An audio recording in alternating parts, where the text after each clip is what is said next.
गुलाब में फंगस बहुत ज़्यादा आता है बरसात में, तो उसको अपने रूट जोन में डाल दीजिए। आपके प्लांट को इंस्टेंट कैल्शियम मिल जाएगा। पीएच है अगर वो 7 या उससे ज़्यादा हो रहा है तो गुलाब के प्लांट को इंस्टेंट कैल्शियम मिल जाएगा। फिर हम सब के मन में ना लालच आ जाता है, जहाँ हमने बरसात देखी हम भर भर के उसमें ना गोबर की खाद, वर्मी कंपोस्ट वगैरह ये सब चीज़ें ज़्यादा देने लग जाते हैं। बहुत ज़्यादा इस्तेमाल नहीं करना है, मिट्टी को अल्कालीन भी बना देगा। इस दो चीज़ों को मत छोड़िए, अदरवाइज़ गुलाब आपका बारिश के अंदर बिल्कुल ख़राब हो सकता है। तो आप उसको बेयर रूटेड लगाएंगे और फिर बरसात हो गई ज़्यादा तो आपका गुलाब का पौधा मर सकता है। इसलिए नमस्कार दोस्तों, कैसे हैं आप सब। एक नई वीडियो लेकर फिर से आपके सामने आया हूं। मैं हरीश जोशी आपका स्वागत करता हूं अपने रूफटॉप ऑर्गेनिक गार्डन में। आज हम बात करने जा रहे हैं मानसून में अब अपने गुलाब की केयर कैसे करें। कुछ टिप्स मैं आज आपको यहां बताने जा रहा हूं, जिसमें कि आप अपने गुलाब को कैसे उसकी देखभाल करेंगे, क्या क्या चीज़ें आपने करनी है। इस वीडियो में हम डिस्कस करेंगे कि आप कौन कौन सी सावधानी बरतें कि आपका गुलाब ख़राब ना हो, क्योंकि मानसून का सीज़न एक ऐसा सीज़न होता है जिसके अंदर गुलाब में डाईबैक बहुत प्रॉब्लम आती है। स्केल होता है ना एक, वो बहुत खतरनाक बीमारी होती है गुलाब की। मैं डिटेल में आपसे बात करूंगा उसके बारे में। बहुत सारे लोग इस वक्त नाइट्रोजन की खाद गुलाब को बहुत ज़्यादा दे देते हैं। ज़्यादा नाइट्रोजन के कारण भी गुलाब को बहुत दिक्कत हो जाती है, आपका गुलाब मर जाता है। तो वीडियो को कंप्लीट देखना, एक एक चीज़ को अच्छी तरह से देखना दोस्तों। वीडियो अगर आपको पसंद आएगी तो वीडियो को लाइक करना, अपने दोस्तों के साथ भी शेयर करना। तो चलिए आइए बढ़ते हैं आगे, शुरुआत करते हैं।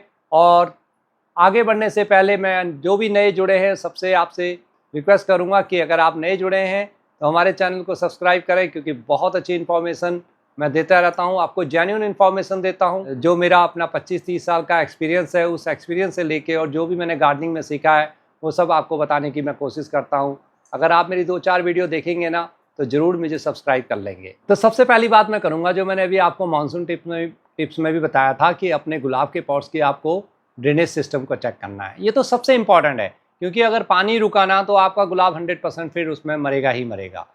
गुलाब के पॉट में पानी बिल्कुल नहीं रुकना चाहिए दोस्तों। बहुत ज़रूरी है कि आप हर एक पॉट को अच्छी तरह से चेक करें, उसमें पानी डालिए, थोड़ा सा ज़्यादा पानी डालिए, भर भर के पानी डालिए और देखिए कि कितना समय ले रहा है पानी निकलने में। आपका अगर ड्रेनेज सिस्टम सही नहीं है ना तो आपको मानसून में उस गुलाब को रिपोर्ट भी कर सकते हैं, उसकी मिट्टी को अच्छा बना सकते हैं, या उसी गमले में उसको दोबारा लगा सकते हैं। उसकी रूट बॉन्डिंग हो गई है तो कुछ रूट्स को काटते हुए। लेकिन ध्यान रखिए कि आपको बहुत ज़्यादा बड़ा गमला नहीं लेना है। इस चीज़ का भी आप ध्यान रखें कि आप 6 इंच के पॉट को उठाकर एकदम से 12-14 इंची के पॉट पर रख देंगे, वो नहीं करना है। तो सबसे पहले काम हो गया कि आपको ड्रेनेज को चेक करना है। लगातार बारिश बनी रहती है, 2-2, 3-3 दिन तक अगर बारिश रहती है तो जो आपका पॉट है उसमें कुछ कंकड़ वगैरह ऊपर से भर दीजिए कि ऊपर पानी ज़्यादा उसमें स्टेबल ना हो पाए। जितना ऊपर तक भरा रहेगा पॉट उतना उसमें पानी कम अटकेगा, और जब मानसून सीजन जैसे ही ख़त्म होने को आएगा उन कंकड़ पत्थर को या जो भी चीज़ है उसको हटा लेना। लेकिन ध्यान रखें कि इसमें यहाँ पर आपने किसी भी चीज़ से इसको ड्राई लीफ से मल्चिंग नहीं करनी है, इस चीज़ का आप ध्यान रखें। बढ़ते हैं आगे दूसरी टिप के लिए दोस्तों। जितने भी गुलाब की आपकी इन्फेक्टेड लीव्स हैं इन सबको आपको कटिंग कर देनी है। देखिए ये हमारी जो ब्राउन पत्तियां हैं इन सबको हम हटा देंगे। कहीं पर स्टेम सूख सी गई हो उसको हटाइए, लेकिन ग्रीन स्टेम की आपने प्रूनिंग नहीं करनी है, ध्यान रखें। बारिश के दौरान खास तौर पर अगर आपको लगता है कि मानसून अभी दूर है, 2-3 दिन बारिश नहीं है, तब आप हल्की सी उसकी प्रूनिंग कर सकते हैं, लेकिन उससे भी मैं कहूँगा आपको बचें। लेकिन हाँ, सूखी टहनियाँ जहाँ पर भी हैं उन सबको हटा दीजिए। गुलाब को बिल्कुल साफ़ सुथरा रखिए। नीचे से भी वीड्स वगैरह जितनी भी निकली है ना इन सबको आपने हटा देना है। प्लांट को एक अच्छा सा स्पेस देते हुए धूप में रखना है, धूप में ज़रूर रखें और उसमें हवा लगने दें। ये बहुत इंपॉर्टेंट है गुलाब के लिए। एक एक टिप्स को ध्यान से सुनते जाइए दोस्तों। जैसे जैसे आप आगे बढ़ेंगे अच्छी अच्छी टिप्स आपको और ज़्यादा मिलती रहेंगी। ये तो सिंपल है जो आप सबको करनी है। बढ़ते हैं आगे। प्लांट को आपने ओवर फर्टिलाइज नहीं करना है। हम सब के मन में ना लालच आ जाता है, जहाँ हमने बरसात देखी हम भर भर के उसमें ना गोबर की खाद, वर्मी कंपोस्ट वगैरह ये सब चीज़ें ज़्यादा देने लग जाते हैं। कई लोग तो इवन यूरिया भी डाल देते हैं। बस आप यहीं पर अपने प्लांट को मार देंगे। अगर आपको फर्टिलाइज देना है तो थोड़ा सा सीमित क्वांटिटी में दीजिए। वैसे तो बरसात में ना फर्टिलाइज करने का ज़्यादा फ़ायदा रहता नहीं है। क्यों, मैं बताता हूँ आपको। क्योंकि बारिश बहुत आएगी और ऊपर से क्या होगा, आपका प्लांट में से न्यूट्रिशन बहुत ज़्यादा बह जाएगा। अगर आपको बरसात में देना है तो उसको लिक्विड फर्टिलाइज़र दीजिए या फिर साथ में स्प्रे करें। लिक्विड फर्टिलाइज़र तब दीजिए जब बारिश आपकी 1-2 दिन दूर हो और जब गमला थोड़ा सा सूखा हुआ हो, हल्की सी नमी उसके अंदर हो, तभी उसका फ़ायदा होता है। या फिर उसको बेस्ट है उसकी पत्तियों में आप स्प्रे करते रहिए। अपने स्प्रे पंप को हमेशा तैयार रखिए जो जो भी चीज़ें मैंने आपको बता रखी हैं लिक्विड फर्टिलाइज़र में, उन सब का प्रयोग कीजिए। 1 लीटर पानी में बनाकर उसको दोस्तों 7-8 लीटर या 10 लीटर तक भी आप बना सकते हैं। पानी में मिला लें और उसका पत्तों में फिर स्प्रे करें। अगर रूट जॉन में डालना है तो 5 गुना पानी उसका रखिए। थोड़ा सा स्प्रे करते वक्त उसको और ज़्यादा आपने डाइल्यूट करना होता है। सिर्फ वर्मी कंपोस्ट ही नहीं, गोबर की खाद को भी आप इस्तेमाल कर सकते हैं। लेकिन हाँ, बचे आप दूसरी जो हाई प्रकार की होती है जैसे सरसों की खली, उसको स्प्रे नहीं करना होता है। इस चीज़ का आप ध्यान रखें। तो ओवर फर्टिलाइज़र आपको नहीं देना है, क्योंकि इस वक्त आपने अगर ज़्यादा उसमें गोबर की खाद या कुछ ऐसा डाल दिया जिससे नाइट्रोजन उसके अंदर बढ़ जाएगा, तो आपका पेस्ट अटैक बहुत ज़्यादा होगा। उसकी स्टेम्स में ना बहुत जल्दी आपको स्केल्स की बीमारी आएगी, ये ध्यान रखना आप। या दूसरा जो वाइट मिल्ड्यू जैसा आ जाता है वो आएगा, या ऊपर थ्रिप्स और माइट्स भी उसमें बहुत जल्दी अटैक करेंगे। तो दोस्तों अगली टिप्स के लिए बढ़ते हैं। चौथी टिप्स जो है हमारी, ये गुलाब के लिए बहुत ही इंपॉर्टेंट है। इसको आपने कैल्शियम देना है। देखिए, गुलाब का ये एक ग्रोइंग सीजन भी होता है। जब जैसे ही इतना अच्छा बारिश होती है, खूब गुलाब को पानी मिलता है, तो गुलाब ना अपनी नई-नई शूट्स निकालता है। गुलाब की बहुत अच्छी बढ़ोतरी होती है और उसकी रूट्स को आगे बढ़ने के लिए उसको उस वक्त ज़रूरत होती है कैल्शियम की। तो अपने प्लांट को कैल्शियम दीजिए। कैल्शियम के लिए मैंने आपको कई चीज़ें बता रखी है। जैसे आप बोन मील डाल सकते हैं। अब बोन मील एकदम से आपको इफेक्ट नहीं देगा, ठीक है? या रॉक फॉस्फेट आप उसमें थोड़ा-सा मिला सकते हैं। ये चीज़ें एकदम से आपका नहीं देंगी, क्योंकि रॉक फॉस्फेट आपको लग रहा है बिल्कुल पाउडर जैसा होता है, लेकिन वो बहुत सॉलिड फॉर्म में होता है और वो बहुत जल्दी घुलनशील नहीं होता है। उसको घुलनशील होने में 20-25 दिन का समय लग जाता है। तो आप क्या कर सकते हैं, रॉक फॉस्फेट हो या जो बोन मील डालना चाहते हैं, उसको थोड़ा-सा पानी में भिगो लीजिए। उसको पानी में भिगो के रख दें 4-5 दिन और फिर उसका पानी डालते रहिए। फिर उसके बाद जो पानी निकला है उसी को भिगो के रखें, फिर उसका पानी डालते रहिए। इस प्रकार से उस जो आपने जो सॉलिड दिया हुआ है उसका 3-4 बार इस्तेमाल आप कर सकते हैं और बाद में चौथी बारी में या तीसरी बारी के बाद आप उसको प्लांट की मिट्टी में डाल दीजिए। तो वो बस बहुत छोटी-सी मात्रा में चाहिए होता है कैल्शियम, एक बहुत ज़्यादा मेजर खाद नहीं है। एक्सेल्स का आप प्रयोग कर सकते हैं, एक्सेल यानी कि अंडे के छिलकों का प्रयोग। उसका पाउडर बना लें, जो भी इस्तेमाल कर सकते हैं। वो लोग कहीं से भी इस्तेमाल ले आइए, उनको सुखा लीजिए। आजकल बहुत जल्दी सूख जाते हैं और उनको क्रश करते हुए मिक्सी के अंदर पीसते हुए उसका पाउडर बना लीजिए। अब ये पाउडर ना ये भी एकदम से बहुत जल्दी प्लांट को अवेलेबल नहीं हो पाता है। तो आप क्या करें, उसमें से 2 चम्मच लीजिए और 100 ml के आसपास में पानी लीजिए और 20 ml भी आप उसमें डाल देंगे विनीगर, वाइट विनीगर उसमें डाल दीजिए। या सिंपल आप वाइट विनीगर में उसको भिगो दीजिए थोड़ी देर के लिए, 20-24 घंटे के लिए, 48 घंटे के लिए उसको वाइट विनीगर में भिगो के रख दें और फिर उसमें पानी में मिक्स करते हुए उसको अपने रूट जॉन में डाल दीजिए। आपके प्लांट को इंस्टेंट कैल्शियम मिल जाएगा। बहुत ही अच्छा सोर्स है। लेकिन आप चाहेंगे कि उसके पाउडर को अगर आप डाल दें तो वो कम से कम 20 से 25 दिन या 30 दिन या उससे भी ज़्यादा ले सकता है जब प्लांट को कैल्शियम मिलेगा। मैं आपको इंस्टेंट की बात बता रहा हूँ कि आप ऐसा कर सकते हैं। या जो चूना आता है, जो पनवाड़ी के बाद भी जो चूना मिलता है, 10 रुपये की शायद एक पुड़िया मिल जाती है। उसको लाइए, उसका आधा 1 लीटर पानी में डालिए, सिर्फ आधा, ठीक है? जो भी क्वांटिटी वो मिलती है उसका आधा डालिए 1 लीटर पानी में, उसको अच्छी तरह से मिला लीजिए और गुलाब पर स्प्रे कर दीजिए या रूट जॉन में डाल दीजिए। अवेलेबल फॉर्म में, बहुत ज़्यादा इस्तेमाल नहीं करना है, मिट्टी को अल्कालीन भी बना देगा। इस चीज़ का हमें ध्यान रखना होता है, छोटी-छोटी गलतियों से बचना होता है, ठीक है?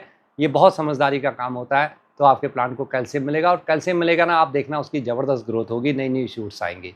बढ़ते हैं दोस्तों अगली टिप्स के लिए। तो 5वीं टिप्स मेरी है, अगर आप कैल्शियम दे रहे हैं ना, तो उसके बीच-बीच में आप थोड़ा-सा हट के 2-3 दिन के बाद उसमें पोटासियम भी दीजिए। पोटासियम क्या करेगा, जो न्यू शूट्स आई है ना, उनकी शूट्स को मजबूत बनाएगा। उनकी स्टेम आपकी मजबूत बनेगी। स्टेम मजबूत बनेगी, आपके रूट्स को भी उनकी ताकत मिलेगी, आपका प्लांट इम्यून सिस्टम उसका अच्छा होगा, उसमें फंगस का ज़्यादा दिक्कत नहीं आएगी। जी हाँ, पोटासियम से। तो ये सब चीज़ें प्लांट के लिए बहुत इंपॉर्टेंट होती है, इसलिए तो एनपीके कहा जाता है। पोटासियम का काम सिर्फ प्लांट के लिए फ्लावरिंग करना ही नहीं होता है, उसको वो मजबूती भी देता है। कोशिश करिए कि ऑर्गेनिक रूप से इनको दें, जैसे आप केले के छिलकों का बनाते हैं, ओनियन पील का बनाते हैं, या किसी भी रूप में आपके पास ऑर्गेनिक रूप में पोटास है तो थोड़ा-थोड़ा पोटास डालिए, बहुत ज़्यादा नहीं देना है। महीने में 1 या 2 बार मैक्सिमम आप दे सकते हैं। बेस्ट रहेगा कि आप 15 से 20 दिन के बाद रिपीट करें, उससे पहले नहीं।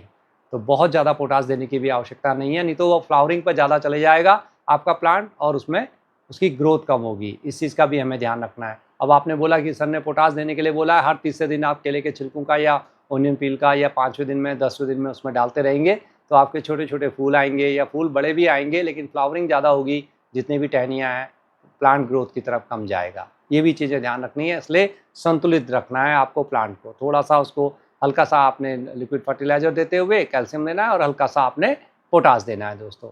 तो ये पोटास वाली टिप्स भी ध्यान रखें। ये छोटी-छोटी बातें ना नोट करने की होती है। क्या होगा कि आप 10 दिन के बाद, 5 दिन के बाद ये सब चीज़ें भूल जाएँगे। तो आपने लिख लेना है या फिर वीडियो को सेव कर लीजिए। आप जब काम करेंगे तो 1-2 बार वीडियो को देखेंगे तो आपको याद भी रहेगा और ऐसा करने से मेरी नॉलेज भी बढ़ती है। आप जब पूरी वीडियोज़ को देखते हैं तो आपकी नॉलेज भी बहुत अच्छी बढ़ती है। बढ़ते हैं दोस्तों अगली टिप्स के लिए जो छठे नंबर की है। तो बहुत सारे लोग क्वेश्चन करते हैं क्या मैं अभी इस वक़्त अपने गुलाब को रिपोर्ट कर सकता हूँ? जी बिल्कुल आप रिपोर्ट कर सकते हैं, अगर आपके वाइन की मिट्टी है तो। आप गुलाब को नया परचेज़ करके ला रहे हैं और उसकी मिट्टी वैसी नहीं है जैसे आपके गार्डन की है, मीन्स वो लाल मिट्टी में आया हुआ है और आपका एरिया की मिट्टी ब्लैक है, तो लाल मिट्टी हमारे एरिया में नहीं चलेगी। जहाँ लाल मिट्टी चलती है वहाँ तो आप लाल मिट्टी के साथ उसको रिपोर्ट कर सकते हैं, लेकिन जहाँ पर काली मिट्टी होती है वहाँ पर लाल मिट्टी वाला अगर गुलाब कोई आता है तो वो एडजस्ट नहीं हो पाएगा और उसके लिए आपको मिट्टी हटानी होती है। तो आप उसको बेयर रूटेड लगाएंगे और फिर बरसात हो गई ज़्यादा तो आपका गुलाब का पौधा मर सकता है। इसलिए कोशिश करिए कि अभी नए प्लांट को ना खरीदें और अगर खरीद भी रहे हैं तो आपके जैसी उसकी मिट्टी हो, इस चीज़ को बिल्कुल नोट कर लीजिए। और हाँ, क्या मैं अपने गार्डन की गुलाब को चेंज कर सकता हूँ? जी हाँ, आपने अगर स्मॉल पॉट में लगा रखा है तो आप बड़े पॉट में उसको लगा सकते हैं। अच्छी सॉइल मिक्स बनाइए, वेल ड्रेन्ड सॉइल मिक्स बनाइए। मैंने आपके साथ शेयर की थी ना राइस हस्क वाली, आपको याद नहीं होगा दोस्तों। मैंने राइस हस्क में ही आपको गुलाब को ग्रो करना सिखाया था। देखिए मेरे गुलाब बहुत अच्छे ग्रो हो रहे हैं और मेरे को इसमें कोई दिक्कत नहीं आई। गर्मियों के अंदर सूखता भी नहीं था पानी, बहुत ज़्यादा परेशानी नहीं हुई।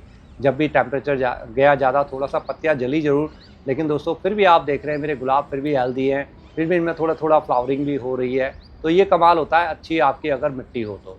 तो मिट्टी को कम यूज़ करें, उसमें थोड़ा-सा ऐसी चीज़ें डालें जिससे कि पानी भी निकल जाए बहुत अच्छा, मॉइस्चर भी उसके अंदर बना रहे, क्योंकि गुलाब जो है ना बारिश को बहुत पसंद करता है। तो इसी के साथ अगली टिप मेरी है, क्या मैं गुलाब को इस वक़्त प्रून कर सकता हूँ? जी नहीं, बिल्कुल नहीं कर सकते हैं। प्रूनिंग बिल्कुल अलाउड नहीं है आपको। जैसे मैंने पहले बताया था कि आपने प्रूनिंग करी और उसमें नई ग्रोथ नहीं हुई तो कहीं से भी थोड़ा-सा भी फंगस आ सकता है। सिर्फ़ ये ना सोचें कि बारिश नहीं आ रही है, हल्का हल्की-फुल्की मॉइस्चर भी आपके एरिया में रहा और मॉइस्चर के कारण भी उसमें फंगस आ सकता है। तो इस वक़्त आपको प्रूनिंग नहीं करनी है। रुक जाइए ना, अक्टूबर के अंदर हम प्रूनिंग करते तो हैं। सितंबर एंड जब मानसून विथड्रॉ होने लग जाता है तब हम प्रूनिंग करते हैं गुलाब की और वो प्रूनिंग जो होती है ना फिर हमें नवंबर, दिसंबर, जनवरी, फरवरी, मार्च तक बहुत अच्छे फ्लावरिंग देती है। 4-5 महीने आपके फिर फ्लावरिंग के बहुत अच्छे होते हैं। तो बढ़ते हैं अगली टिप्स की ओर दोस्तों, ये बहुत ही इंपॉर्टेंट टिप्स है। जैसे मैंने स्टार्टिंग में आपको बताया था, इसको आपने मिक्स नहीं करना है। अगर आप यहाँ तक रुके हुए हैं तो दोस्तों वीडियो को तो लाइक कर दीजिए ना। आप देख रहे हैं यानी कि वीडियो आपको पसंद आ रही है। इतना धैर्य के साथ आप जब मेरी वीडियोज़ को देखते हैं, मेरी वीडियोज़ लंबी-लंबी होती है, मैं क्या करूँ? मेरी कोशिश होती है कि मैं आपको सारी इन्फॉर्मेशन बताऊँ। कोई भी अगली है जो इसमें बरसात में जिसमें हमें गुलाब में सबसे ज़्यादा दिक्कत होती है, पेस्ट अटैक की मैं बात कर रहा हूँ। और पेस्ट अटैक की जब मैं इसमें बात करूँगा दोस्तों तो सबसे पहले जो सबसे ज़्यादा प्रॉब्लम आती है वो आती है गुलाब के अंदर स्केल की बीमारी। स्केल आप देख रहे हैं, ये देखिए इस प्रकार से टहनियों पर आपको देखेंगे वाइट या ब्राउन में देखेंगे या रेड में भी ये हो सकते हैं। छोटे-छोटे ये जो स्केल आते हैं ना ये पूरी टहनी पर, ये क्या करते हैं इसके अंदर जो इसको रस चूसते हैं इसका स्टेम से और रस को चूसते-चूसते आपके गुलाब को ना खोखला बना देते हैं या पत्तियों में चल जाएँगे, जो बारीक स्टेम होगी वहाँ पर चले जाएँगे। पूरे प्लांट पर बहुत जल्दी ये फैलता है। ये ज़्यादातर ह्यूमिड कंडीशन जब हो जाती है ना तब आता ही आता है, गुलाब में कई बारी आ जाता है, मेरे भी आया कई बारी। पाउडर सा हो जाता है वो भी आप देखें।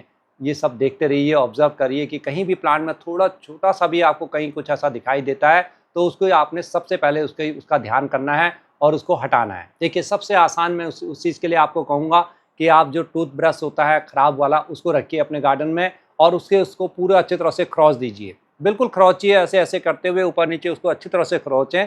अगर आप खाली ब्रश से खरोंच रहे हैं तो वो भी ठीक है, नहीं तो उसमें थोड़ा-सा सोप लगा दीजिए, साबुन वाला लगा दीजिए और 1-2 बूँदें उसमें नीम ऑयल की भी डाल दीजिए। पहले तो उसको सिंपल ऐसे खरोंच दें, ठीक है ना? उसके पश्चात जब उसको आपने पूरे अच्छी तरह साफ़ कर लिया तो उसमें थोड़ा-सा ऑयल और थोड़ा-सा ब्रश के अंदर ही नीम ऑयल की 2-4 बूँदें डालते हुए उसको अच्छी तरह से उसमें फिर से रगड़ दें। क्या होगा? बिल्कुल साफ़ हो जाएगा। Prevention is always better than cure. बहुत ज़्यादा बीमारी ना हो, हमें उसको काटना ना पड़े, उसको हटाना ना पड़े, तो उससे पहले ही मैं उसकी देखभाल कर लूँ। आपके वहाँ स्केल आएगा ही नहीं अगर आपने थोड़े से में ही कंट्रोल कर लिया। सारे प्लांटों पे भी एकदम से नहीं आएगा, ये ध्यान रखिए, एकदम से ऐसा नहीं होता है। लेकिन जहाँ आता है फिर धीरे-धीरे बहुत ज़्यादा बढ़ता रहता है। आपकी पत्तियों के आस-पास ना आपको चिपचिपा कुछ हनी टाइप का इस प्रकार का मिलेगा। तीसरा वहाँ पे चींटियाँ आपकी सडनली आनी स्टार्ट हो जाएँगी क्योंकि चींटियों का ना ये दोस्त होती हैं। वो जो हनी जैसा निकलता है उसको ये खाती हैं तो बस यही से आपको पता लग जाएगा कि यार ये स्केल है। इसके लिए अगर आपका बहुत ज़्यादा आ गया, जिनके वहाँ पर बहुत ज़्यादा आ गया, फिर उनको केमिकल से ही इसको कंट्रोल करना होता है। एक आता है पेस्टिसाइड, जी हाँ, मेलाथेन, उसको आप ले सकते हैं। उसका 3 ml आप लीजिए 1 लीटर पानी के अंदर, उसको स्प्रे करिए, 5 दिन बाद रिपीट करिए, फिर 10 दिन बाद रिपीट करें। दूसरे तीसरे रिपीट में वो बिल्कुल आपका ख़त्म हो जाएगा।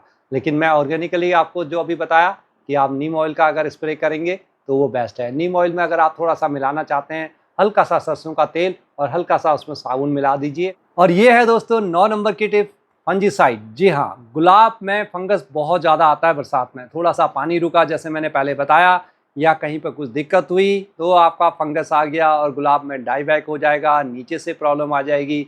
सडनली आपका प्लांट 3-4 दिन के अंदर ही मरना स्टार्ट कर देगा। ये सिर्फ गुलाब के साथ ही नहीं होता, दूसरे प्लांट में भी होता है, एडेनियम में भी होता है। तो फंजीसाइड आपको ज़रूर रखना है। 8 से 10 दिन आप गुलाब में लेके चलिए कि आपको फंजीसाइड का स्प्रे करना ही करना है, या रूट जोन में उसको देना ही देना है। एक दिन पानी में थोड़ा सा 1-2-3 ग्राम मिलाते हुए उसमें बना के रख लीजिए और उसमें डाल दीजिए। कोई ज़्यादा दिक्कत तो नहीं है, पानी आप डाल ही रहे ना, थोड़ा सा बस इतना फ़र्क है कि उस दिन पाइप से न डालते हुए केन से डालिए। और केन में बस थोड़ा सा 5 लीटर का आपका केन है और आपने अच्छे खासे गुलाब रखे हुए हैं, तो उसमें 5 लीटर में जो है 10 ग्राम डाल दीजिए फंजीसाइड। बस इतना ही तो करना है। अच्छी तरह से मिलाया, प्लांट को ऊपर से नहला दिया और नीचे भी उसके मिट्टी में भी डाल दिया। 10 दिन बाद फिर रिपीट कर दीजिए। डिपेंड करता है कितनी बारिश हो रही है। बारिश आपको लगता है बहुत ज़्यादा हो गई, 2-3 दिन बहुत बारिश हुई है, तो 2-3 दिन रुक जाइए, फिर जाके दोबारा से इस्तेमाल करें। ये ना हो कि कल अब बारिश हुई थी और आज आपने फंजीसाइड दे दिया, ऐसा भी नहीं करना है, क्योंकि उस मिट्टी के अंदर बहुत ज़्यादा नमी है, उस नमी को भी थोड़ा सा कम होने दीजिए। ये आपको स्मार्ट बनाता है। यही चीज़ें होती हैं जो समझने की कि यार मेरा मिट्टी कल बारिश हुई है बहुत ज़्यादा, उसके अंदर अभी मॉइस्चर है, बहुत सब कुछ है, और मैं फिर फंजीसाइड से उसमें पानी डाल रहा हूँ, तो वो फिर मेरे गड़बड़ी होगा या फिर मेरे मिट्टी में उतना अच्छा काम करेगा नहीं। वो तब काम करेगा आपका जब उसमें हल्की सी नमी हो, बिल्कुल सूखा हुआ भी ना हो, हल्की सी मिट्टी में नमी हो, और तब आप फंजीसाइड डालेंगे तो बहुत अच्छा काम रहेगा। लीव्स के अंदर फंजीसाइड का प्रयोग कीजिए। बहुत सारे इंसेक्ट्स आते हैं, बहुत सारे, जैसे मैंने अभी इससे पहले आपको बताया था स्केल, उसके अलावा थ्रिप्स, माइट्स वगैरह, इन सब का भी अटैक बहुत होता है। तो नीम ऑयल वगैरह सब डालते रहेंगे तो उससे भी आपका बचाव होगा। लेकिन साथ साथ में अगर हो भी जाता है तो आपका क्या होता है कि पत्तियों में जब वो जहाँ जिस चीज़ को खा देते हैं ना, वहाँ पर क्या होता है कि फिर बाद में फंगस आना स्टार्ट हो जाता है। और वही तो फंगस है जो आपकी गुलाब की पत्तियों को ब्राउन बना देता है, पीला बना देता है। आपको समझ में नहीं आता यार एक एक पत्ती करके मेरी क्यों गिर रही है। रीज़न यही होता है दोस्तों। तो इन सब चीज़ों से बचने के लिए है, उसको हरा भरा रखने के लिए थोड़ा सा फंजीसाइड का प्रयोग करिए। बहुत इंपॉर्टेंट टिप्स थी ये 8 नंबर और 9 नंबर, इसको ज़रूर फॉलो करना है। आप कुछ और करें ना करें, दो चीज़ों को मत छोड़िए, अदरवाइज़ गुलाब आपका बारिश के अंदर बिल्कुल ख़राब हो सकता है। लास्ट बट नॉट लीस्ट, जो मेरी जो 10वीं टिप्स है दोस्तों, ये भी एक बहुत इंपॉर्टेंट है। गुलाब में इस वक्त दोस्तों नई नई ग्रोथ बहुत आएंगी, न्यू सूट्स आएंगी, न्यू बेसल ग्रोथ उसकी ना बहुत होती है। बेसल ग्रोथ ही बोलते हैं ना आप लोग उसको, बहुत ज़्यादा आती है। नई नई सीड नीचे से निकलेंगी और देखने में जब गुलाब की न्यू सूट्स निकलती हैं ना, बहुत अच्छी लगती है। छोटी छोटी लाल वाली बहुत आती है, उसी टाइप में उनका आपने बहुत ध्यान देना है। क्योंकि जब नई सूट्स आती है, नई नई गुलाब की जब पत्तियाँ आती हैं ना, तो थ्रिप्स और माइट्स भी ऐसे आते हैं उस वक्त बस खाने के लिए कि ये हमारा भोजन है, क्योंकि उसके अंदर उस वक्त प्रोटीन बहुत अच्छा होता है जो उनको बहुत पसंद है। तो बस आपने वहाँ पर इस्तेमाल करना है अपने नीम ऑयल का, बहुत ज़्यादा इस्तेमाल नहीं करना है। इस चीज़ का ध्यान रखें कि वो जो उस बिल्कुल नाजुक पत्ती है उसमें आपने कुछ ज़्यादा क्वांटिटी में डाल दिया तो वो वैसे ही जल जाएंगी, वो नहीं करना। बिल्कुल हल्का सा माइल्ड बनाइए, बिल्कुल माइल्ड, 1 ग्राम लीजिए बस, हल्का सा माइल्ड करते हुए जब 2-3 दिन में एक बार ही स्प्रे कर दीजिए, फिर 15 दिन के बाद उसका स्प्रे करें, तो आपके वो जो न्यू ग्रोथ है ना वो बहुत अच्छी निकलेंगी। और जो न्यू ग्रोथ निकल रही है यानी कि आपका गुलाब सब सही चल रहा है, उस वक्त उसमें ज़्यादा फर्टिलाइज़ करने की कोशिश ना करें। आप ये ना सोचें यार न्यू ग्रोथ यहाँ आ रही है तो थोड़ा सा और 2-4 चीज़ें डाल देता हूँ, ना, बिल्कुल ऐसा ना करिए। थोड़ा सा मिट्टी को एसिडिक रखिए दोस्तों। मिट्टी को थोड़ा सा एसिडिक रखेंगे ना तो गुलाब अपना आप आपका अच्छा सा ग्रोथ करेगा। क्या कहा आपने कि आपका तो गुलाब ग्रोथ ही नहीं कर रहा, ऐसे कैसे हो सकता है कि आपका गुलाब ग्रोथ नहीं कर रहा है? मैं हूं ना दोस्तों। देखिए उसके सबसे पहले पीएच उसका चेक करिए। देखिए अगर आप कर सकते हैं और आपके पास गुलाब के आप शौकीन हैं, आपने 10-12 प्लांट रखे हुए हैं, तो एक लिटमस पेपर आता है स्टेशनरी की शॉप पर, वो आपको मिल जाएगा। गुलाब की थोड़ा सा मिट्टी निकालिए, सिर्फ 1 या 2 चम्मच मिट्टी निकालनी है।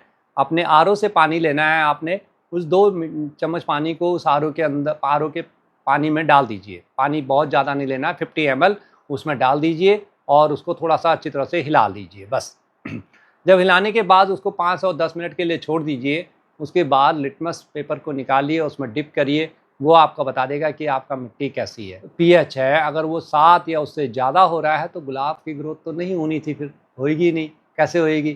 क्योंकि वो चले गया अल्कालाइन की तरफ। आपका मिट्टी का जो पीएच है वो कम होना चाहिए, 6 साढ़े 6 होना चाहिए, और जबकि वो है 7 साढ़े 7 8, तो गुलाब कभी भी नहीं बढ़ेगा, चाहे जितना मर्जी भोजन दे दीजिए, बिल्कुल नहीं बढ़ेगा। तो यहाँ पर बड़ी आपने सावधानी से काम करना है। मिट्टी को एसिडिक बनाइए, कभी कभी उसमें चाय की 1-2 चम्मच चाय के डाल दीजिए, या दोस्तों थोड़ा सा विनीगर उसमें कभी कभी ऐड कर दें। विनीगर ज़्यादा अच्छा नहीं रहता है, ये भी ध्यान रखिए, इसलिए मैं उसको ना बहुत प्रमोट नहीं करता हूँ। इसके बजाय आप थोड़ा सा फिटकरी यूज़ कर सकते हैं। 1 लीटर पानी के अंदर ज़्यादा नहीं, 5 से 5, 6, 8 ग्राम बस, ज़्यादा से ज़्यादा मिला लीजिए, उसको मिक्स कर लीजिए और अपने गुलाब के पौधों पर उसको रिपीट कर दीजिए। 2-3 बारी आप डालेंगे तो आपका पीएच का लेवल उसका अपने आप सुधर जाएगा, तो फिर गुलाब भी आपका ग्रोथ करेगा। गुलाब को थोड़ा सा डिस्टेंस पर रखिए। 2 प्लांट है ना, उनको चिपका के नहीं रखना है आपने, उनको थोड़ा सा उनको एयर लगने दें, उसको धूप पड़ने दें। मानसून का बारिश का पानी आ रहा है ना, आने दीजिए। गुलाब को पानी बहुत पसंद है, उसके अंदर नाइट्रोजन है, उसके अंदर बहुत कुछ है दोस्तों, ऑक्सीजन मिलेगा उनको। बस पानी को इकट्ठा नहीं होने देना है आपके रूट जॉन में, इस चीज़ का आप ध्यान रखें, तो आपका गुलाब बहुत हैप्पीली ग्रोथ करेगा। गुलाब को अगर रिपोर्ट कर दिया है तो 2-3 दिन उसको थोड़ा सा शेड में रखें। जब आपको लगे कि यार गुलाब अब मेरा सेटल हो गया है, थोड़ा थोड़ा पानी डालिए स्टार्ट में, बहुत ज़्यादा पानी से ना भरें उसको, फंजीसाइड पानी दीजिए, और जब सेटल हो जाए तब धीरे धीरे उसको धूप में ले आइए। ऐसे ही तो गार्डनिंग सीखते रहेंगे। अब वीडियो पसंद आई है दोस्तों, अब यहाँ तक देख लिया तो अभी तक लाइक नहीं किया, तो फिर क्या किया आपने? करिए ना लाइक, और बने रहिए हमारे साथ, जुड़े रहिए हमारे साथ। मिलता हूँ दूसरी और वीडियो में, तब तक के लिए नमस्कार।